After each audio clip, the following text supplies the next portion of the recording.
Last year, she was going to be vice president. He was going to be her son-in-law, and now neither is either, and they are at each other's throats again. That's next, but first, time for Countdown's number 2 story.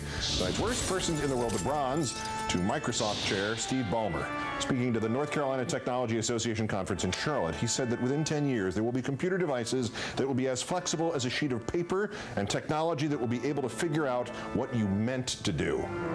Okay, Steve Balmer isn't really the third worst person in the world, and I love the idea of paper-thin computers, but could you first just get the damn machine not to freeze or shut itself off every couple of days because it suddenly becomes afraid of a website or whatever the excuse is this time? Never mind a computer that figures out what I meant to do. How about one that just does what I asked it to do?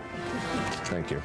The runners-up, the Afghan parliament and President Hamid Karzai, they've authorized a review of a law passed in March that legalized marital rape. Now the law has been amended. Now it says a husband's response to the denial of sex by his wife should not be rape, but instead it should be starving his wife. This will now be legal in Afghanistan. And our winner, Governor Rick Perry of Texas, he is reportedly contemplating appointing as the State Board of Education chair to replace the fundamentalist ousted by opponents, a state representative named Cynthia Dunbar, who thinks fundamentalists are way too liberal.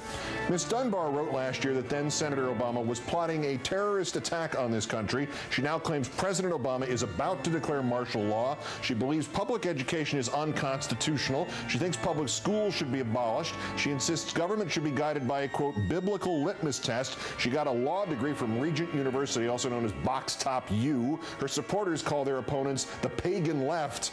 In other words, she is a walking billboard for why public schools are essential and why religion has no place in government and why we should negotiate with Governor Perry. We should give him 100 acres in a corner of Texas and let him secede as he has threatened, provided that he takes this Dunbar whack job with him.